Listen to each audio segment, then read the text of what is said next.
Podstock.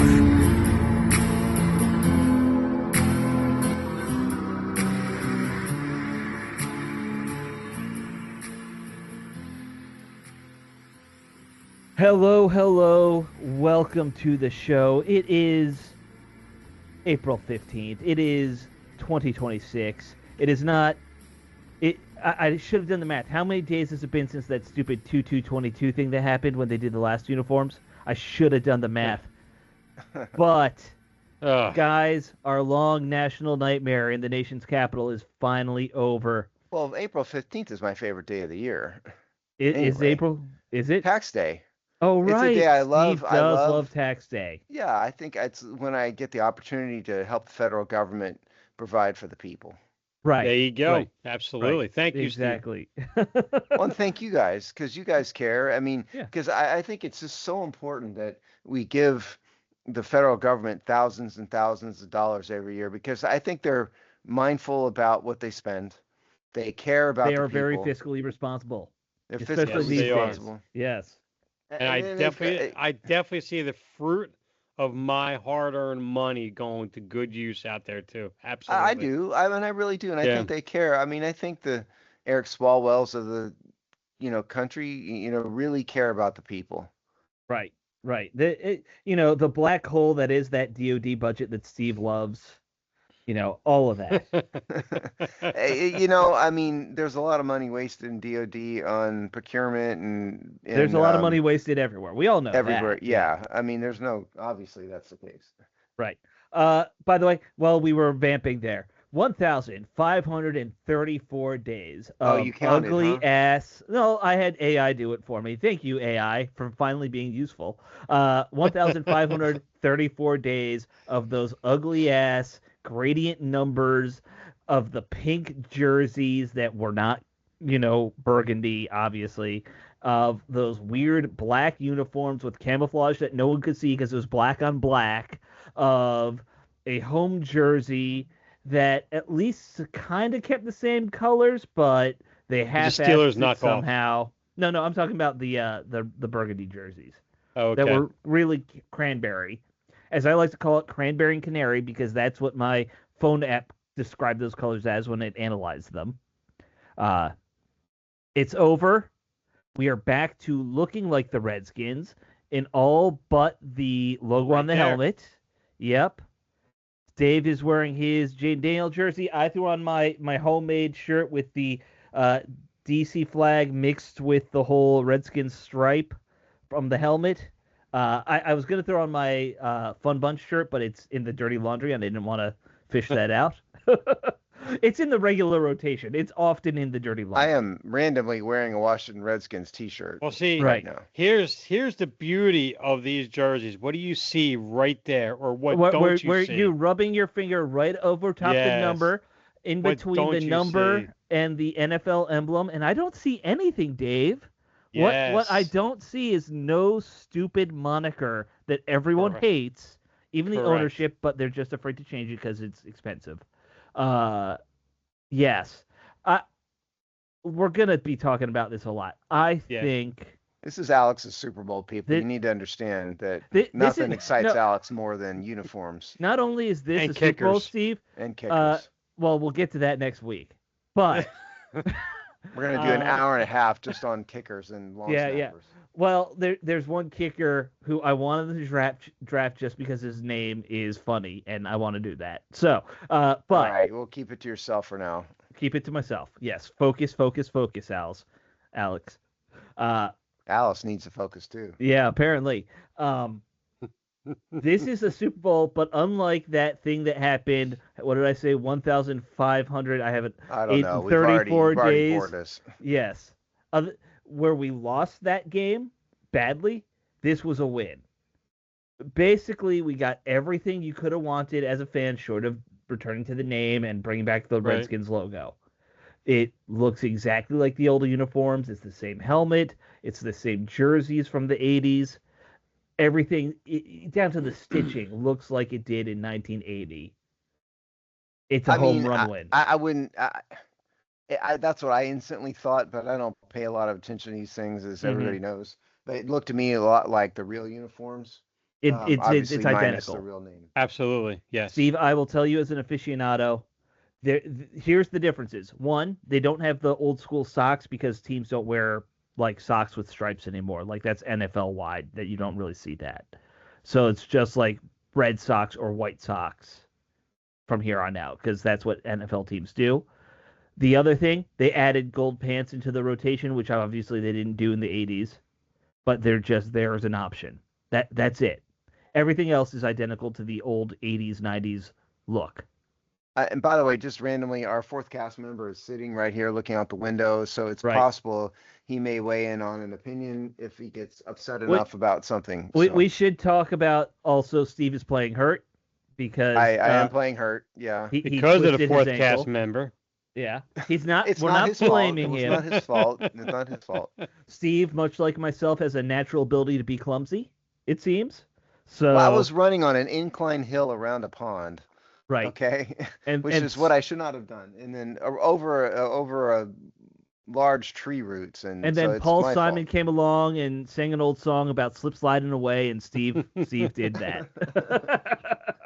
So if we hear things rattling around, it's an ice pack that's on my ankle. Hey, at least it's not your ankle without the ice pack making a rattling noise. Well, yeah, that's true. Right. Yeah, that's true. Like my knee sometimes does after a lot of lunges when I'm working out. Yes, no. Look, I think this was a home run. The home and away uniform just look like the classics. They still have a black uniform, which I'm with you, Steve. It's not a team color. I understand why they're doing though. It's called money, right? The uniform should be green because it's just about making money in the end, having that black alternate. Well, look, at the end of the day, this is a business, okay? It is. Right. Yes, it's about making Absolutely. money. That's Absolutely. because. So I get it, but I mean, at some point, I mean, I don't understand the point Right. of it at all. It's not a team color. Nope. Isn't there some other way to make money? It's just something league wide that's been happening over the last few years. It's just, I mean, it's an unfortunate. To me, it's an unfortunate thing to have because I'm not a real big fan of it. But at least they did the right thing in terms of with the burgundy number gold trim. I mean, the color scheme and combination I do like a lot. I'm just not a fan of it as a uniform for on the field. Because it's non-traditional. Right. Right. Basically, they just took the white jersey and made it black, though. It's the exact same, like sleeves and jersey number and all that. And I mean, what little I looked at it, because listen. I mean, Alex, it's loves not this your stuff. thing. I really couldn't care less. But I just want it to be the Redskins. But it doesn't look exactly like the Steelers anymore.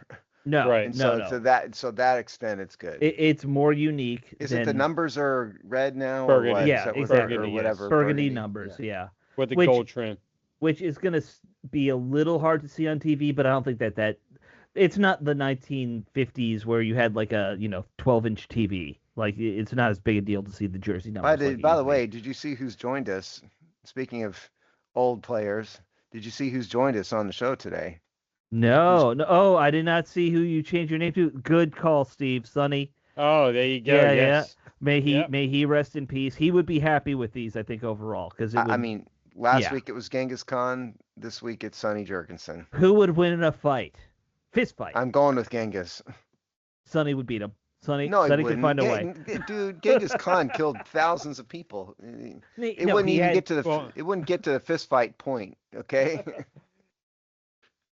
Well, he had his minions kill thousands of people. Yeah, it wouldn't ever get to the point of it being a fist fight with Genghis. See, Kobe agrees with me. That's hilarious. He just popped out of nowhere. Yep, he really did. He really did. Like we just saw him, like we saw Snout and everything just like come into frame. It was really good. Well, I think the hoochie squirrel might be out in the yard. Oh, it's the hoochie squirrel. Okay. Yeah.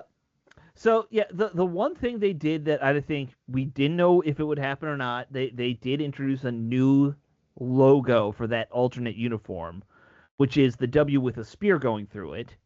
I have my qualms with little bits about it, like aesthetically I could have made a better spear, but What do we think of them kind of starting to reincorporate that spear? And it's not just a boring W anymore long term. It gives it a little bit more personality for a team logo.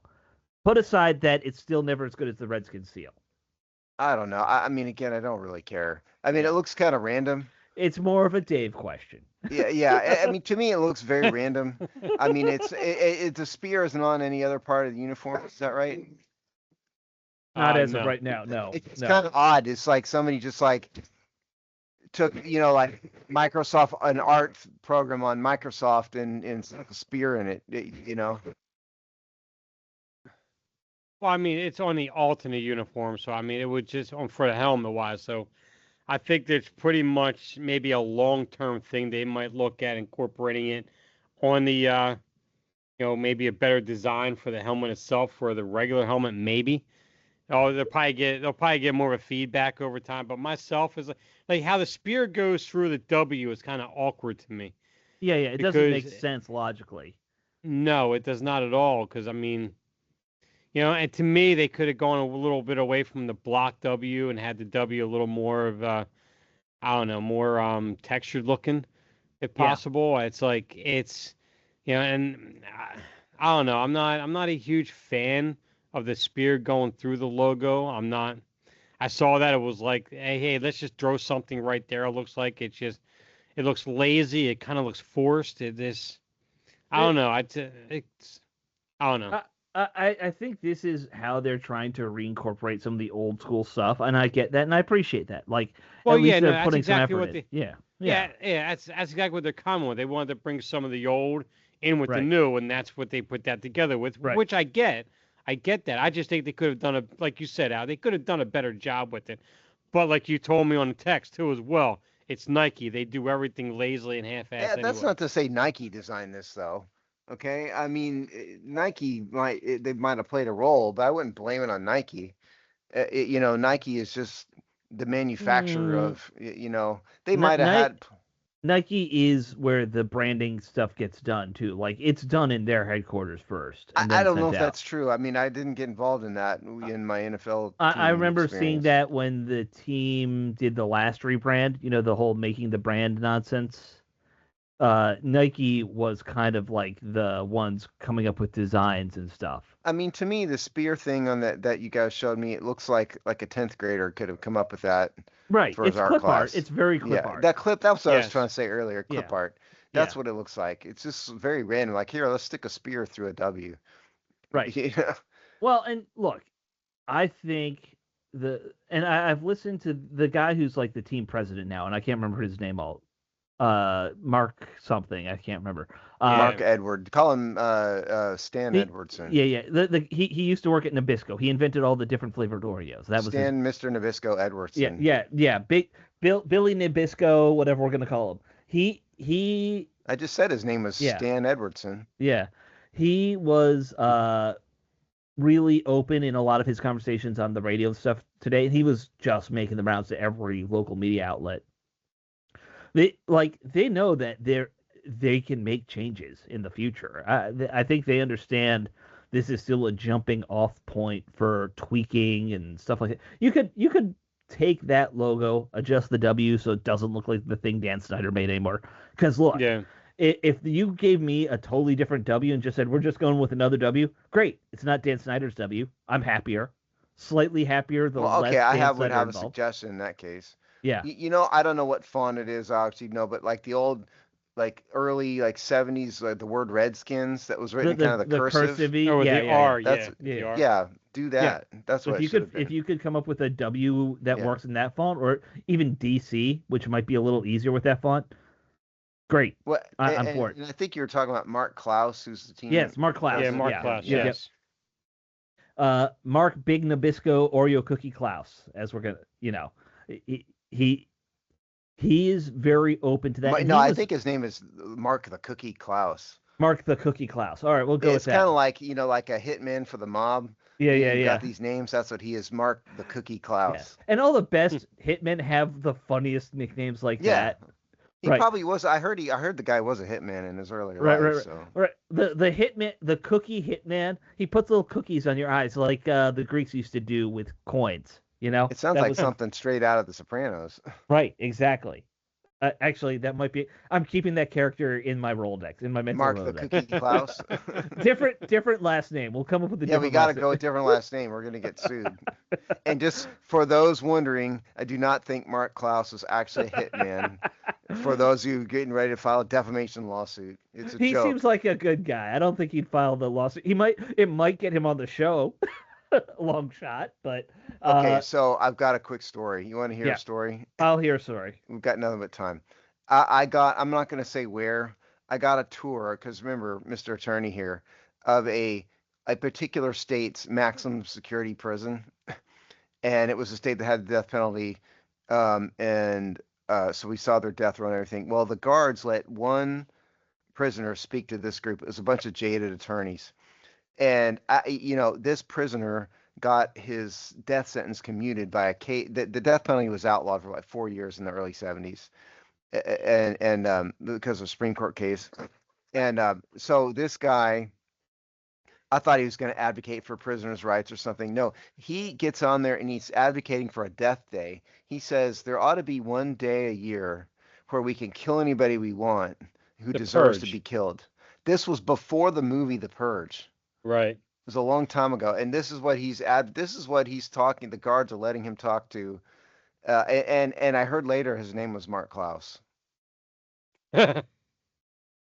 Wait, really? Or are you No, just making no, a bit? no, no, Okay. no. The story was Steve, true. you The name so was not. Straight face. The story was true though. I don't know what I don't remember what his name was. And there comes the second defamation lawsuit coming. Yeah, exactly. So if anybody ever is advocating for the rights of prisoners, just remember there's insane people out there like that in prisons that deserve no quarter. Oh, there are absolutely. I think. Look, even someone like me, I'm not fully anti-death penalty, but I'm more anti-death penalty than not. I just don't think we use it right. I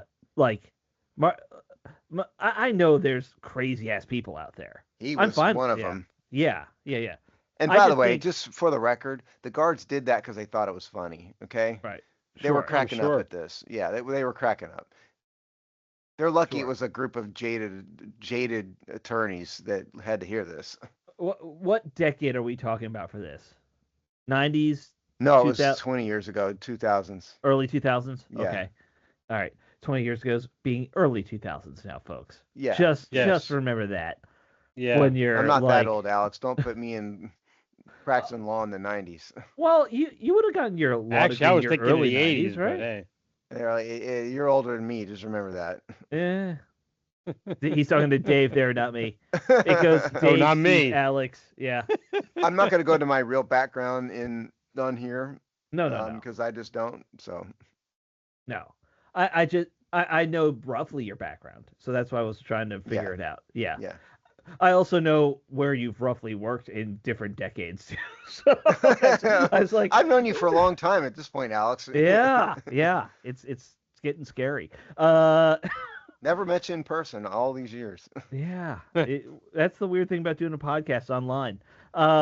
See, Alex has been to the Houston area. He just refuses to call me when he comes. I also am going like in the Houston area, an hour to 2 hours away at look, the closest. You just don't want to see me, okay? That's all it is. I've also never once actually had a car the entire time I've been in Houston.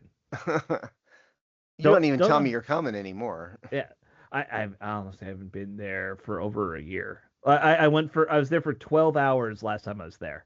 It was perfect. That's the most time you should ever spend in Houston, by the way. 12 hours, the max.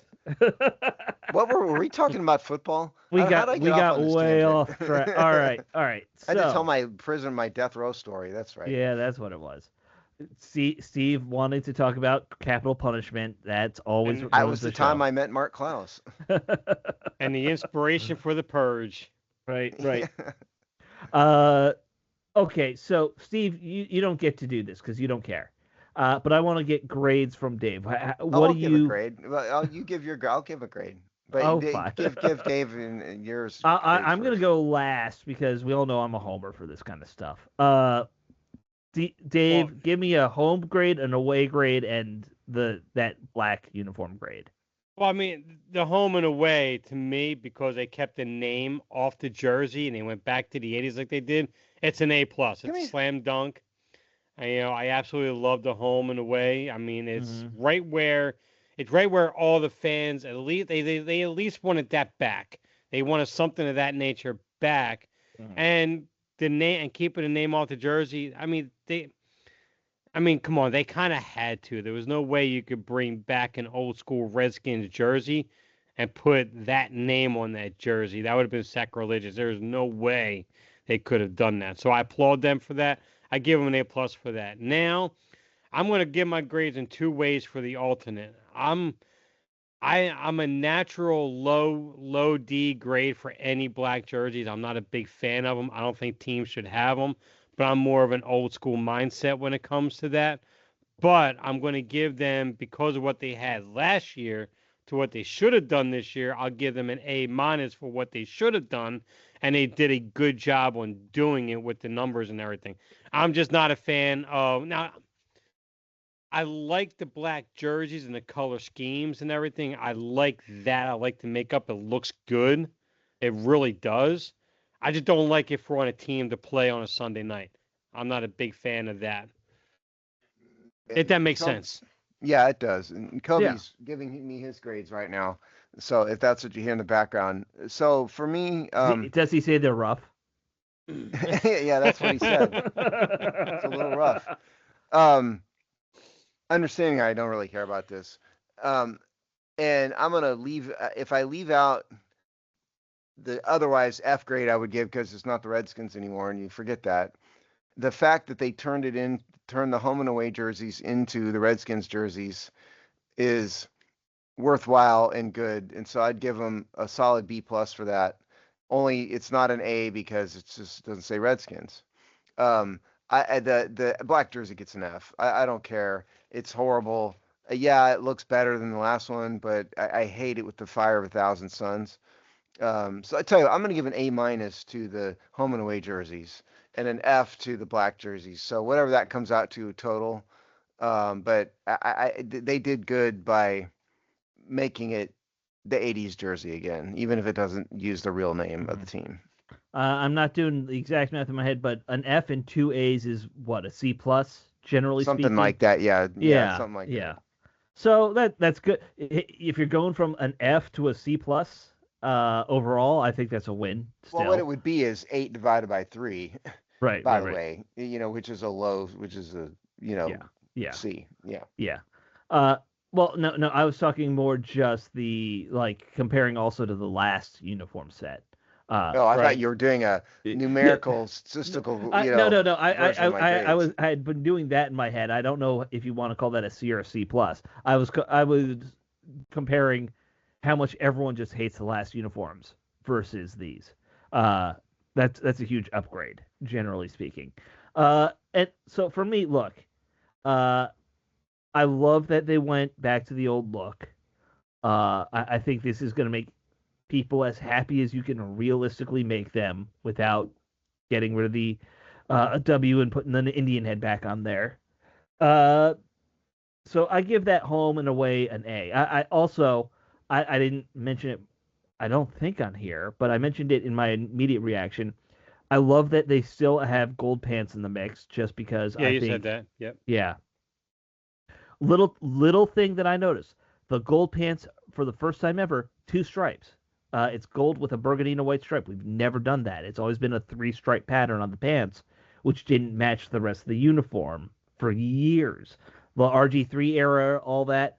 It was, hey, we got the pants from, what was that? The 2008 anniversary uniforms, and they just kept using them. They Are you actually saying made, this is I've never noticed whatever you're talking about. The stripes on the pants? yes, they Okay. never actually matched the rest of the uniform, which was Who the knew? thing. But Alex. I did, yes. Yeah, Yeah. I that knew. was it. I knew, and now they've made that right. Now they also have the white pants too, right? Right. So they Yeah. have, with the classic burgundy uniform and white uniform, they are saying they will wear burgundy pants, white pants, or gold pants. They like all three Now, are Alex, in I the do rotation. have a question. Yes. Are they going to go back to the all white uniforms? I hate that as much as I hate the black uniform. So it's one that they're gonna put in the rotation. It looks like, which I get it. I'm not a huge fan of it. Seeing it once a year, actually I think that looks better in like a Sunday night It's football game. also not the Redskins No, it's not. colors. But It's not burgundy and Joe gold are the Gibbs team did it colors. back in the Sean Taylor It doesn't era. make Yeah. it right. Yeah. It's still No, I know. I lousy. get what you're saying. It may That it may not look it may not look right, but some really good memories are in that all white, like Yeah. the Santana Moss autograph I have up there that my wife got me. the Monday all Night white. Miracle. Yes. Yeah. I think that was an all No, white no, game. You're right. no. That was the come from behind overtime win against Jacksonville. Oh, that That game. one that I Okay. had. Yeah. Yes. That was Dave good. is pointing to something that's not on camera, so we're not sure what he's pointing Right. at. So Right. And that unfortunately, the audience can't see it at all, Dave. So Oh, yeah, well, Dave, guys Dave, can. even doing. There By you the way, go. Dave has a very nice setup right now in his new house. I'm gonna just put that out there. That is a nice little man cave you got built there. Well, it's a lot better than the concrete walls and the one purple unfinished drywall that had the other house. Right, and Well, the listen, guy chained to the wall there. I mean, Yeah. I'm not sure if we're supposed to say this or not, but Dave really spent a lot of money on this house. I mean, this is an eight-figure house, so it better have a nice man cave. I And you mean, spent what, 12 million on this house? yeah. I wish it was that price, man. No, it was. I tried to get it to that. It wouldn't work. Yeah. So Dave secretly bought Dan Snyder's old place. That's what we're saying. He really lives in Maryland. Yeah. yeah, right. Yeah. Not It's a hell of a Philadelphia. commute, but it works out for him in the end. It works. Yeah. The thing that's going to be annoying is they're still going to wear the all burgundy, by the way. I guarantee you that's going to happen again, and I hate it. I hate it so much.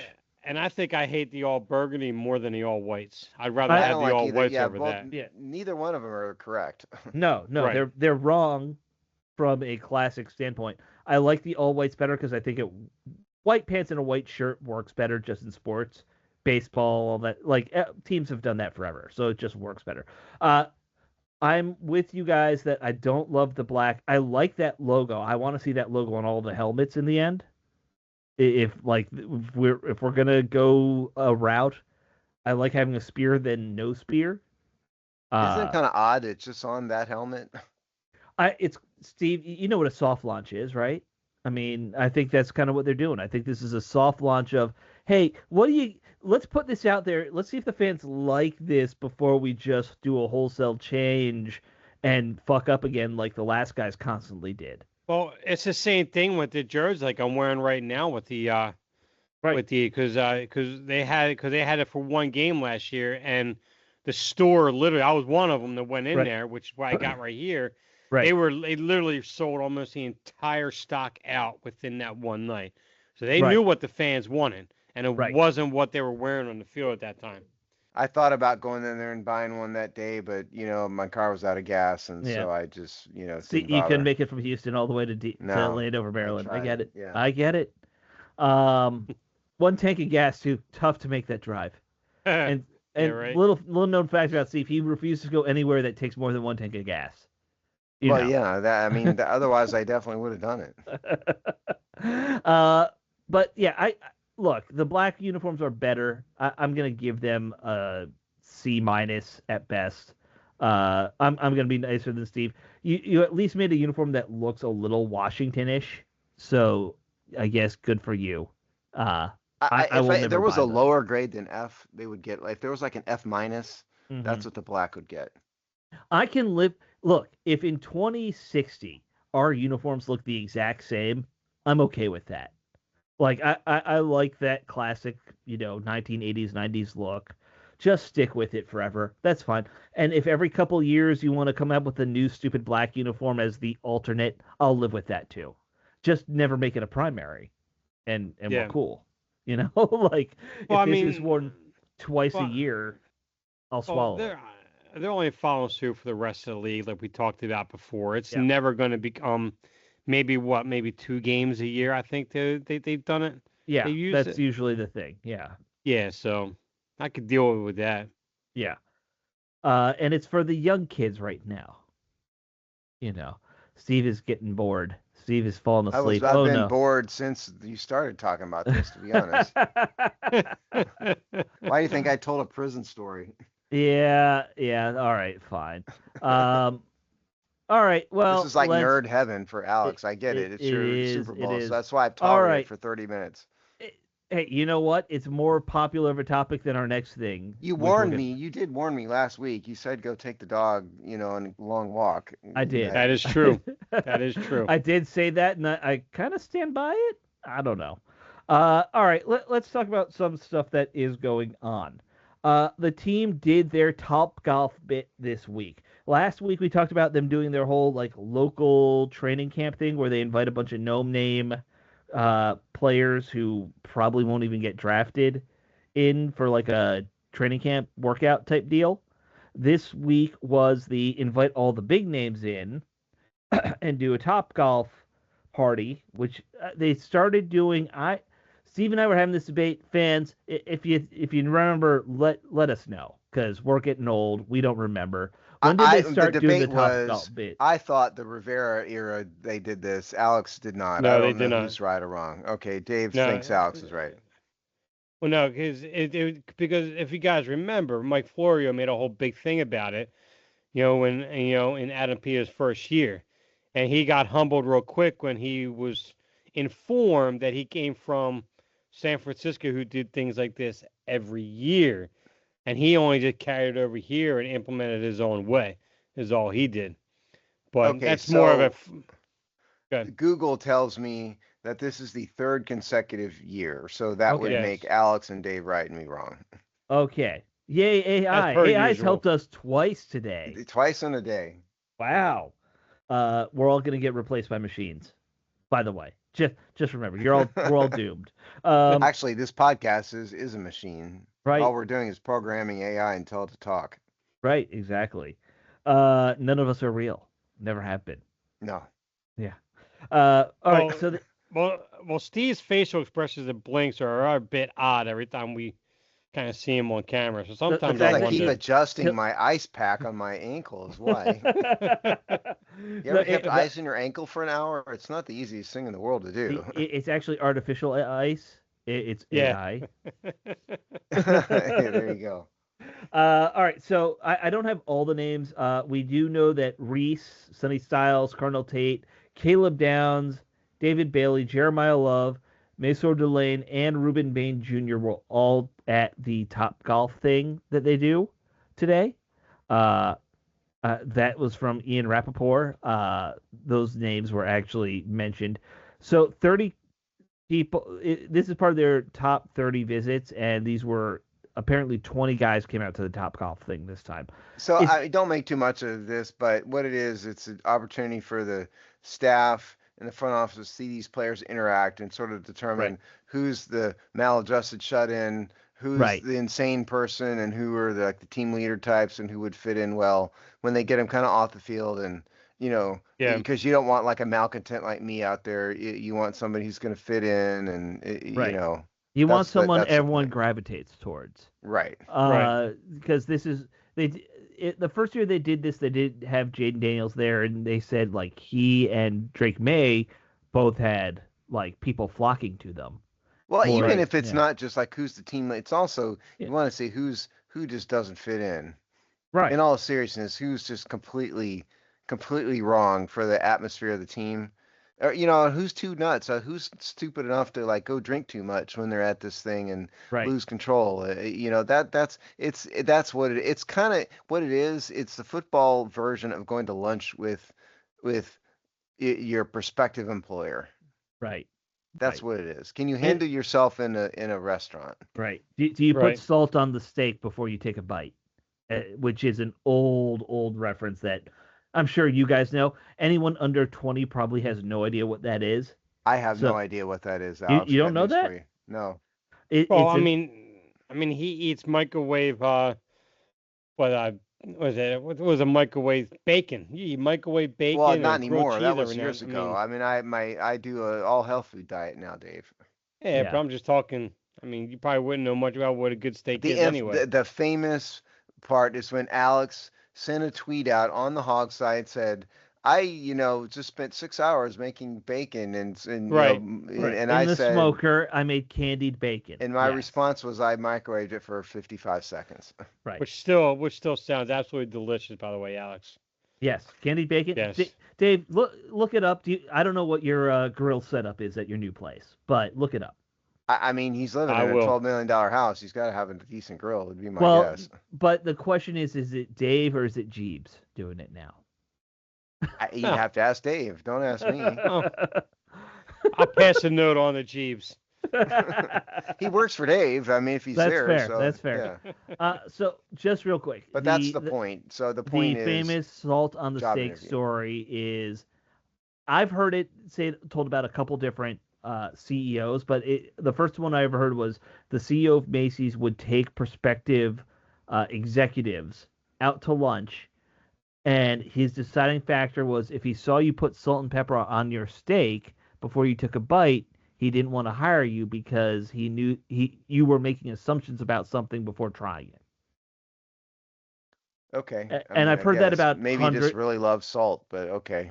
Right, but it's supposed to be like a parable or an allegory. I get or it. something. I Yeah, get yeah. it, Alex. I'm just saying that's Yeah. kind of a dumb dividing line, I think, but okay.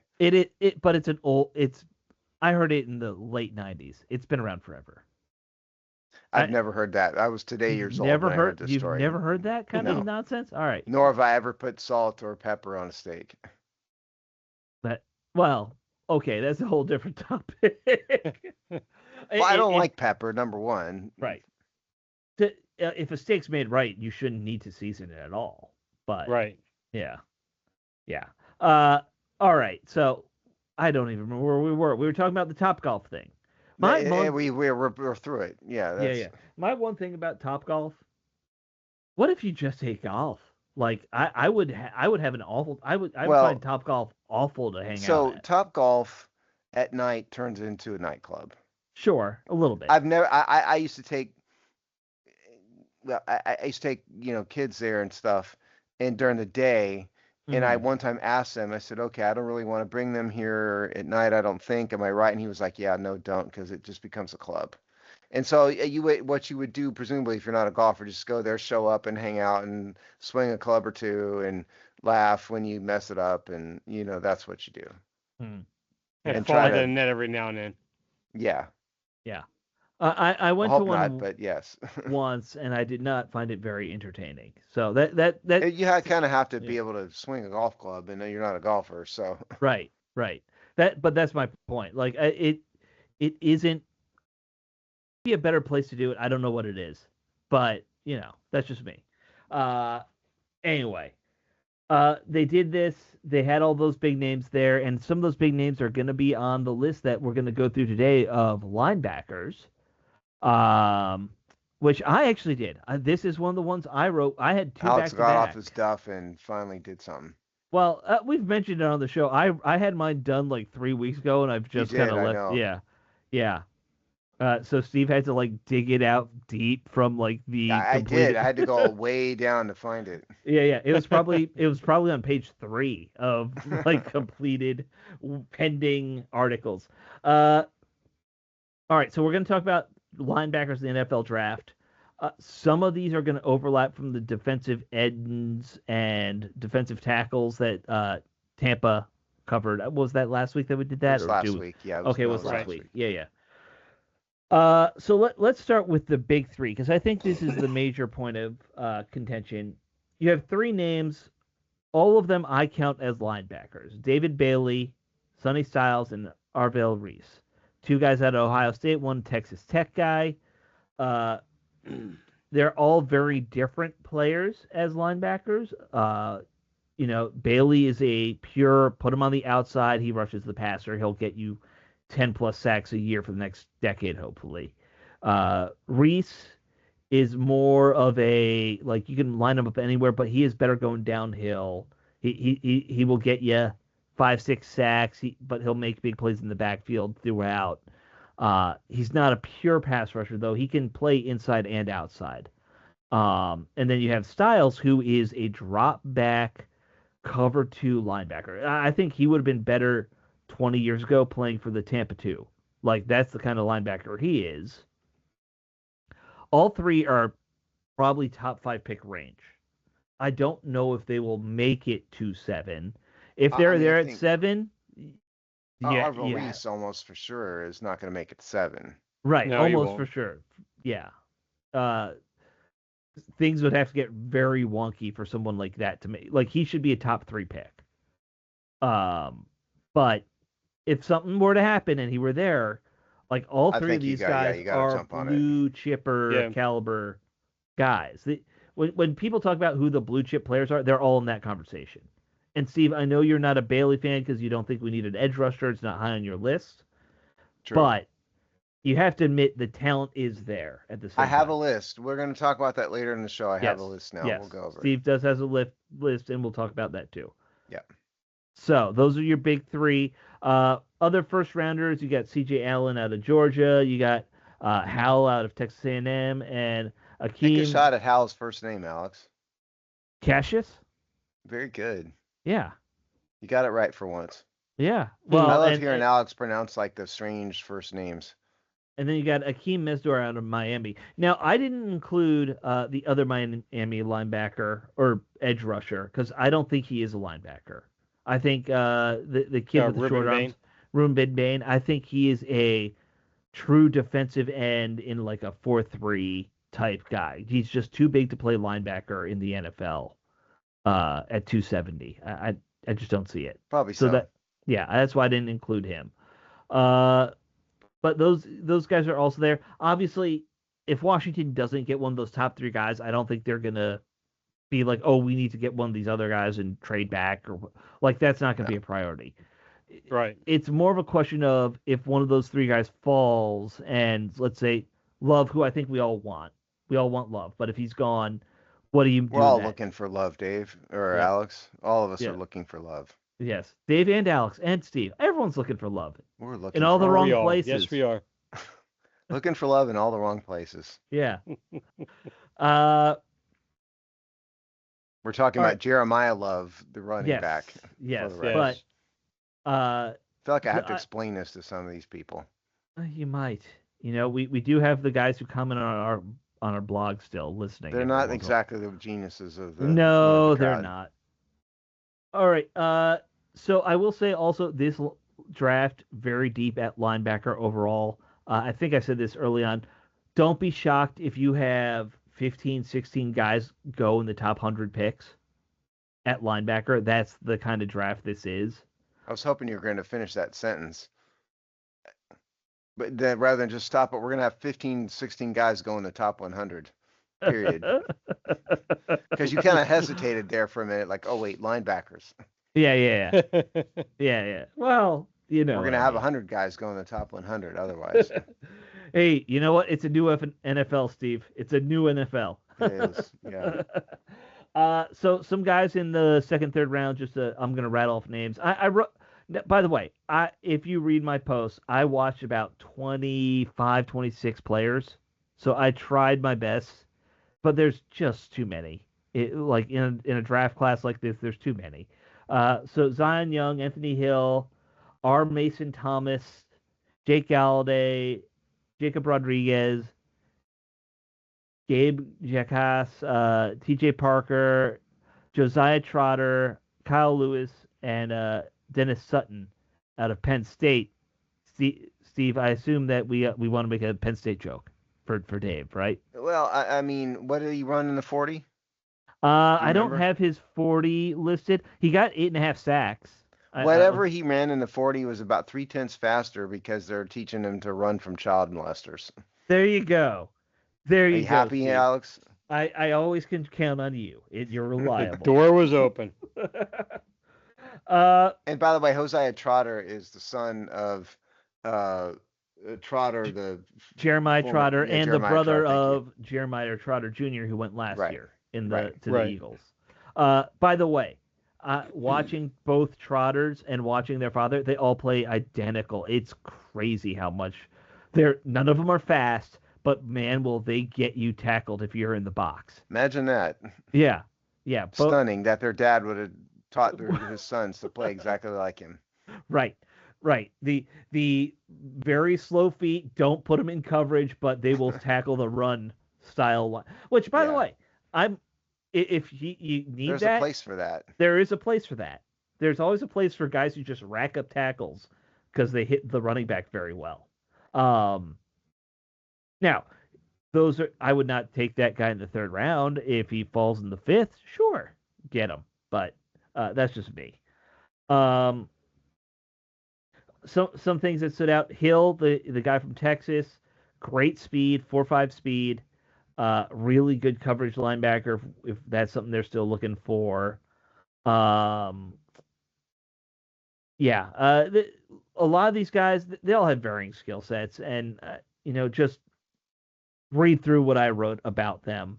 If you really want to dive into it, I just don't want to spend all my time on. Yeah, no, we don't want to read off of it, bore everybody a million names. So Right. this is published on the website right now. Yep, This it is is. the second to last one of our draft preview columns. We will do in some limited fashion Alex's favorite, which is kickers and other Right. specialists next week. We need to find some other best for topics too. last. Yes.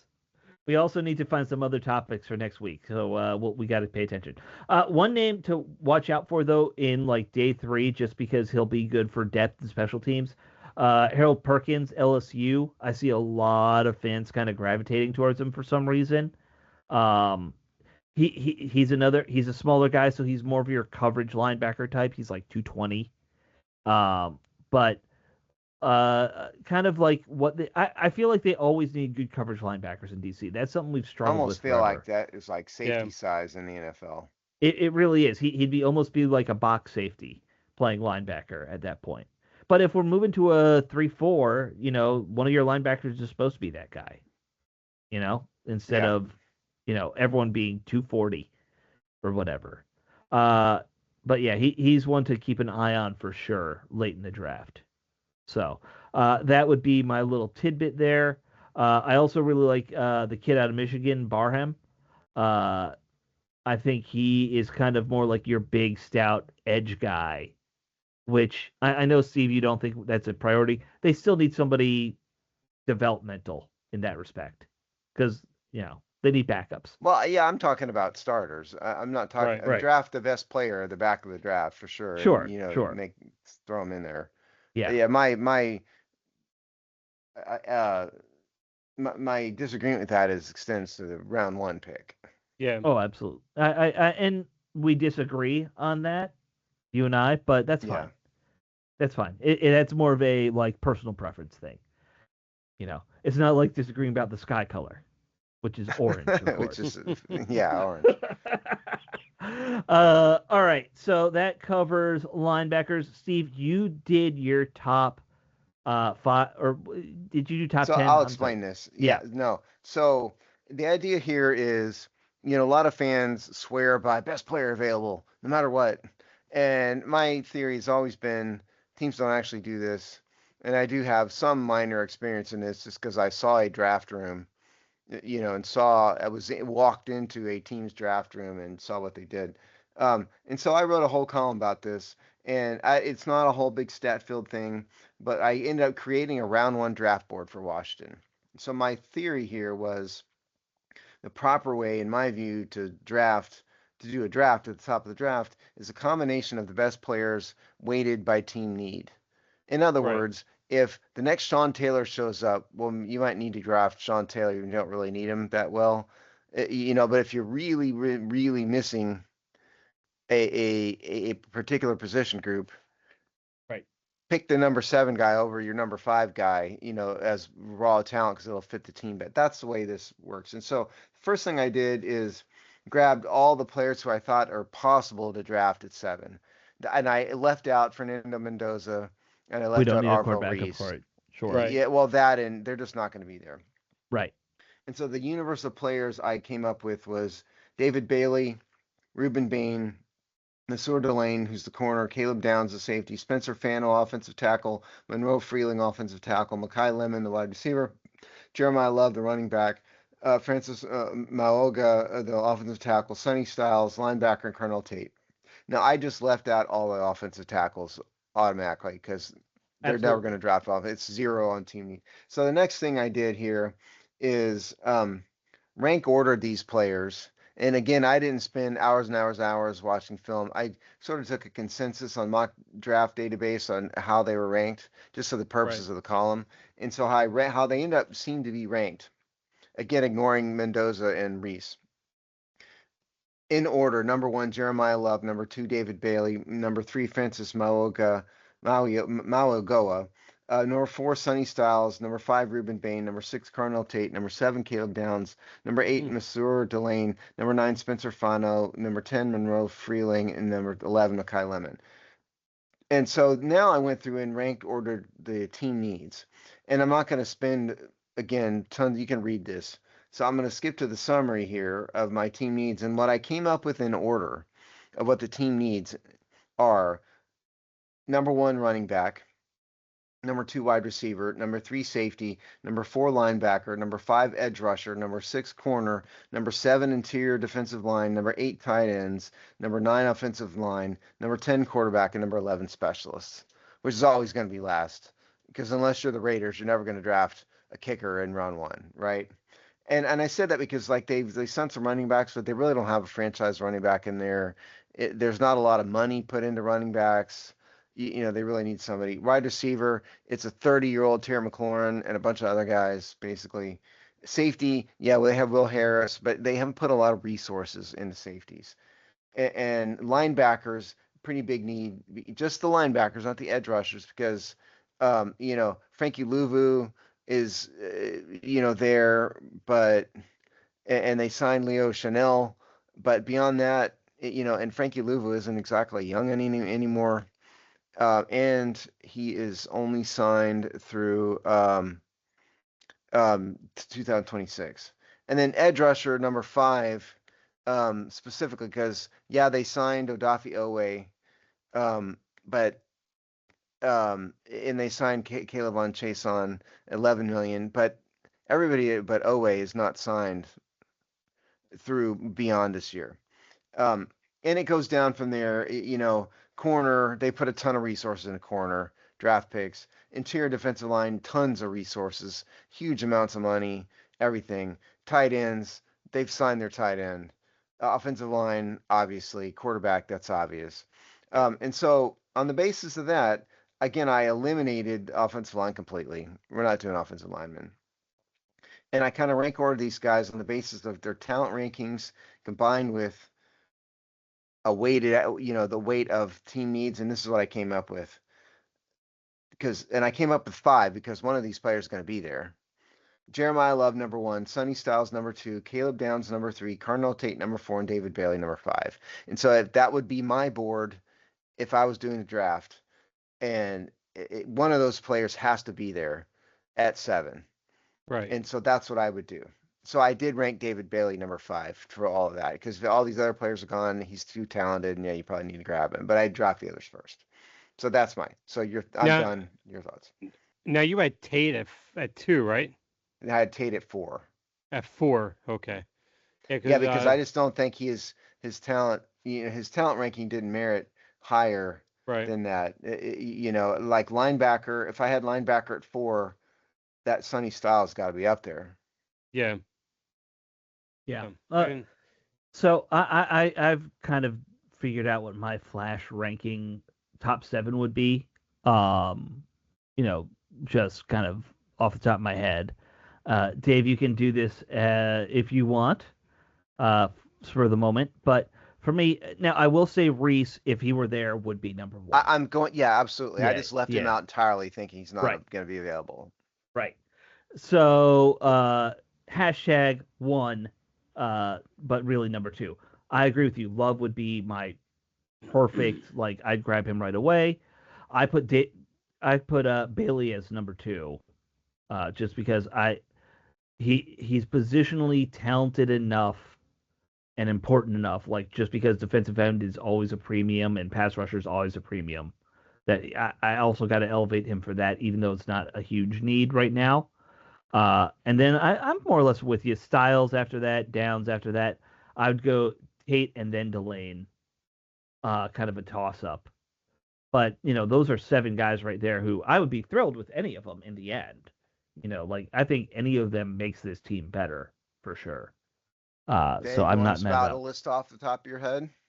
Well, for me, and my favorite player into this draft is an ideal pick that this team absolutely needs is a field general in the secondary, Caleb Downs. I don't think there's anybody else in this draft that fits what Washington needs, on top of the fact that I think he's the best player in this draft, period. And that's how I am with Caleb Downs, and it's something that we sorely need back there in the coverage. Jeremiah Love would follow right after that. I see everybody gets dicey because I hear what everyone says about Sonny Styles. I know I said he reminds me some of Isaiah Simmons going into this draft, but I'm completely wrong on that. When I looked at it more, and listened to more people, I'm completely way off base with that, and so I probably would have Sonny Styles over Bailey. Because I do agree with Steve. I would probably much rather go with that linebacker at that position over the edge, since we already did with the edges we did. And then I would go with Bailey after that.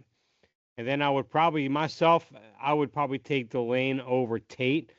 I honestly don't think Tate's a top 10 pick. I don't think he is a true someone made a comparison with him of being like T. Higgins. I think he is a top of the line, high end number 2 wide receiver, the borderline low end number 1.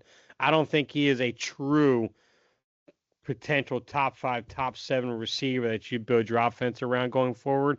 But he's a great receiver. He really is. I don't think he's worthy even a top. In fact, I even think Mekhi Lemon is actually a better receiver for what Washington would need over Tate, to be honest with you. It's just like you were saying about Tate. Also, probably neither of them are top 10 worthy. Yeah. There has been a lot of talk lately of Washington trading down. I think if they really want a receiver and a good trades offer to get into like the 12-15 range, that's not a bad option. Because one of those guys will still be there. Yeah, I think it's pretty dumb to draft a corner, though. I mean, they put so much resources. There are, 2 high draft picks and a pretty big free agent signing in the corner group. I just can't see them justifying drafting a corner, after putting all those resources in the position group. I mean, I agree with you. It's just the fact that if I had at that number 7 pick, I'm going with Delane over Tate. I just think the value in terms of talent and long-term impact in that team favors Delane over Tate. So now you're in a position of where if you can move back to 12 and still get Tate and pick up an extra pick, because you don't want to add another resource in corner with Delane, something like that, go for it. That's fine. But honestly, I think there's going to be plenty of receivers in round 3. I think they're going to be like Malachi Fields out of Notre Dame. I think is a good, solid option. But even Surratt out of Indiana, I think would work out pretty well. I just think that in that position of 7, none of these receivers are worth that number 7 overall pick. All right, so it's interesting to think back on this too. At the end of the offseason, if I had told you that Washington in the draft would end up going possibly running back at 1 and receiver in the 3rd round, when their defense was so awful last year, what would your reaction be? Well, I mean, it would have been nuts. It'd been crazy. My reaction would be they need a running back. I mean, they do need a running, but you know how bad the defense was. You can do anything better for Jaden Daniels and get him a running back. Well, I think what Alex is alluding to with how bad that defense was, and they didn't prior to I know what he's alluding season. to. I get it. I'm just saying. I mean, I wouldn't have been upset about a running back because they need a running back. Right. That's all I'm saying. Yeah. And they do. I mean, I think an elite running back would really change the whole image of what this team could be. Now, that's not what I listened to an interview with Jay Gruden, and Jay Gruden was saying, in his opinion, with a quarterback like Jaden Daniels, a receiver would be better value than a running back. But I mean, and far be it for me to question the NFL coach, but I don't agree with him. I think you have to have a running game. He hemmed and hawed on that answer. I know exactly. Did you hear? You heard that too. I heard that interview. Let's be honest. He was like, "Well, look, they're both really great." Yeah. Yeah. He wasn't definitive about it, but right. and Jay Gruden is a pass first guy, so I'm not shocked by that answer by him. Yeah, and I heard it on YouTube. You might have listened to it live, but I heard that it's on YouTube. I heard it on delay. It was an interview he did while I was in the office working, and I listened to it later on a recording. Yeah. So anyway, so that's our draft. We're going to talk more about the draft next week, obviously, because the draft is Thursday. We'll have our show, right, and we'll come up with some kind of plan before then about what we're doing. We're not 100% sure, but something. Well, look, if we're gonna half-ass it, let's just say everyone do a mock draft and have it ready. There we go. There's our show prep. Fine.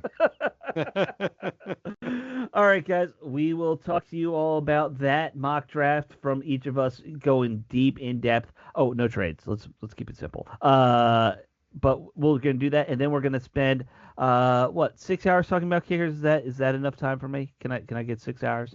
Yeah, sure.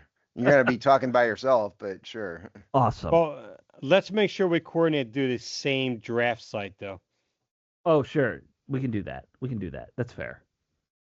We'll all right, guys. Talk about that off the air. We will talk about that off the air and do our prep and planning, and we will see you all next week. Later. The only draft site I've ever used is